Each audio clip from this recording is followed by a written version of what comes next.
Try to hit the baby carriage.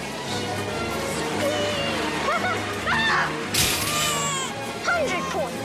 Oh no! Attention, cette fois les Zedric cosmiques ont droit de citer, avec une mini collection de slashers plus péraves les uns que les autres, dont certains ont quand même été montrés au festival de Gérardmer.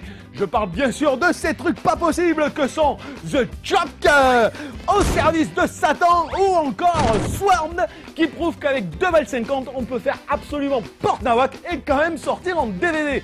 Mais je vous préviens tout de suite, sans un caisson de bière ou un pote jamaïcain, c'est même pas la peine d'essayer. You want some meat? Well, come on! Get a piece of meat!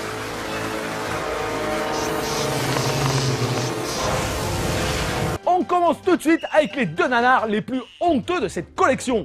D'un côté, le nullissime Swarmed, où une communauté ricaine de 3 habitants se confronte à une armada de guêpes mutantes super méchantes et torchées en 3D par le cousin du réalisateur dans sa cave. De l'autre, l'irregardable The Choke, où une belle brochette de teenagers tête à claque se confronte à un serial killer invisible dans un hangar désaffecté, indigne des pires boosts de Christophe Lambert.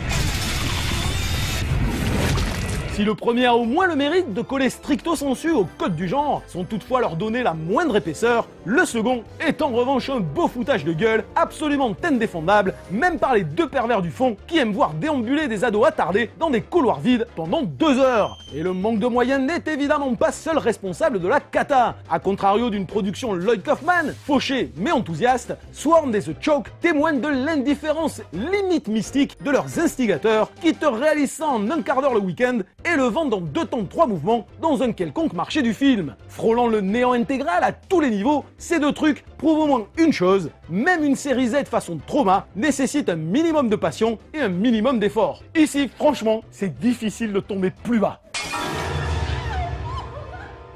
Le seul nanar à sortir un minimum du lot, mais alors vraiment un minimum, a fait son petit effet chez les amateurs de bis décadents parce qu'il a été carrément sélectionné au festival de Gérardmer. Les sélectionneurs devraient toutefois nettoyer leur binocle, car Au service de Satan, c'est son nom, souffre d'une mise en scène nullissime à la mesure du buzz incompréhensible qu'il a suscité. Un buzz qui doit tout au cynisme façon Scream de l'entreprise, très prisé chez les bobos, puisqu'Au service de Satan mise tout sur les clins d'œil complices aux spectateurs, jouant la carte du slasher ironique sans en respecter la moindre logique. Cela dit, on peut lui concéder un pitch assez marrant. Mais alors, juste le pitch. Situé sur une petite île à Halloween, le film met en scène un gamin fasciné par le diable qui va se lier d'amitié avec un type se trimballant, comme tout le monde, avec un masque satanique sur la tronche. Sauf que le bonhomme en question est un vrai serial killer. Halloween oblige, son accoutrement va susciter des quiproquos attendus qui auraient pu être sincèrement drôles si la mise en scène se tenait un minimum. Mais là, rien à faire, on a encore un charlot aux commandes qui plombe ses rares bonnes idées par une réelle incapacité à les mettre en valeur. Bref, encore un Z désolant, survendu par des aficionados aveugles. Même le dernier Steven Seagal torché pour 2 balles en Roumanie est mieux filmé que ce truc. Cassez le DVD. De toute façon, on s'en fout. C'est des bousasses.